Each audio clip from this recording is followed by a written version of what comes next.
Before humans ruled the world, before cities, weapons, and walls, before the idea of safety ever existed, we were prey.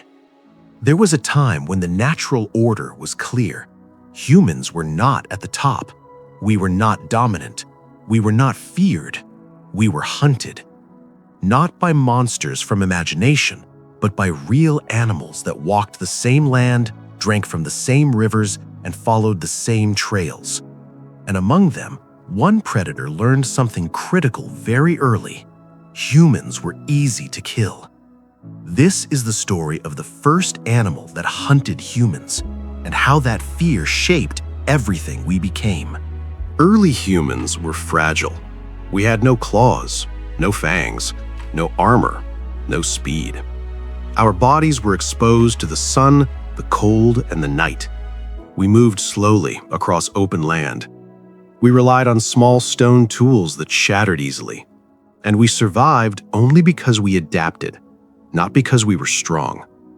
At night, we slept on the ground, not in houses, not behind walls, not with doors, just darkness, silence, and breathing shadows.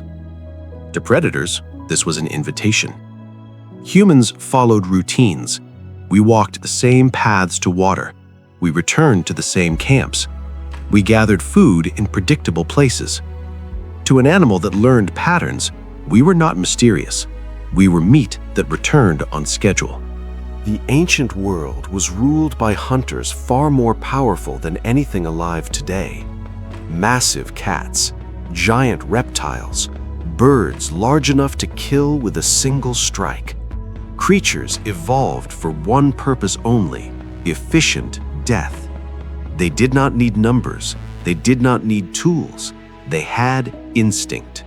And among them was a predator perfectly designed for ambush, silent, patient, explosive. A hunter that did not chase prey across long distances, but waited for the moment when escape was impossible. This animal did not waste energy. It did not roar. It did not warn. It killed quickly. And it learned that humans screamed differently than other prey. The saber-toothed cat was not just a large cat. It was a specialist.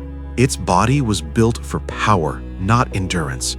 Its jaws opened wider than any modern big cat. Its fangs were long, flattened blades, not meant to crush, but to slice. This animal did not kill by suffocation. It killed by precision. One leap, one controlled bite to the throat or abdomen, one withdrawal. The prey bled out in seconds. For large animals, this was efficient. For humans, it was catastrophic. Humans had thin skin, exposed necks, little muscle protection, and unlike herd animals, humans panicked. They ran in unpredictable directions. They screamed. They froze. All of this made the hunt easier. Humans were not the strongest prey, but we were among the most vulnerable. We carried food. We gathered in groups small enough to overwhelm. We protected children and injured members, slowing us down. And most importantly, we did not yet understand predators. We did not know how to read the grass. We did not understand silence as danger.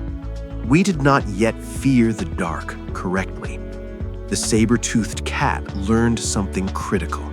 Humans were intelligent but inexperienced, and intelligence without knowledge is not protection. It is hesitation. This was not fear as emotion. This was fear as memory. A child watching a parent dragged into darkness, a scream that ended suddenly, a body never found. These events did not disappear when the animal left. They stayed. They shaped behavior. Humans began sleeping closer together. They learned to keep fire alive through the night. They posted watchers even when exhausted. They avoided certain paths, certain watering holes, certain forests. Fear rewired the human brain. The night became hostile. Silence became suspicious. Stillness became threat. This was the beginning of human awareness, not philosophy, not religion, survival. Alone, humans died. Together, we adapted. We learned that fire confused predators, that noise could intimidate, that numbers changed outcomes. We began surrounding ourselves with light. We sharpened stones not just for hunting, but for warning. We learned to shout together, to stand together. This was not courage, it was necessity. The saber-toothed cat forced humanity into cooperation. It taught us that isolation meant death, and this lesson would echo forever. As generations passed, direct encounters became rarer. The animals declined. The humans grew smarter, better coordinated, more aggressive.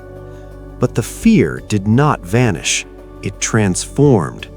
Stories were told. Warnings were passed. Children were taught where not to go. The predator became larger in memory than in reality.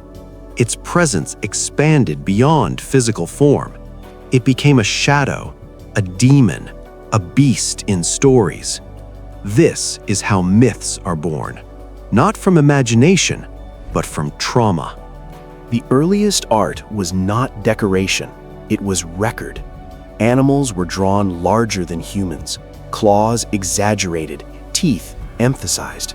These were not trophies, they were reminders. This creature is dangerous. This creature kills. Do not forget. Long before writing, humans documented fear because forgetting meant death. Eventually, the balance shifted. Humans hunted in coordinated groups. We used traps.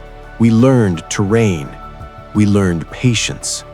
The ambush predator met an ambush species, and slowly, very slowly, the hunter retreated. Not because it was weaker, but because humans became unpredictable.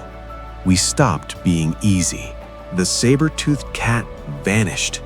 Climate changed. Prey declined. Human pressure increased. But extinction did not erase its impact. Its true legacy was not in fossils. It was in us. Our fear of darkness, our instinct to protect our young, our need for community, our obsession with safety. Modern humans still lock doors at night, not because saber-toothed cats exist, but because something once hunted us in the dark, and the brain does not forget. Humans like to believe we conquered nature easily. We did not. We survived it, barely. And the animals that hunted us first were not evil. They were doing what evolution designed them to do. The terror was real. The deaths were real. The lessons were permanent. So ask yourself this: if humans lost technology, lost coordination, lost light, would we still be the apex predator? Or would the world simply return to the order it once knew? Because once, we were not the hunters, we were the hunted. And it took fear to make us human.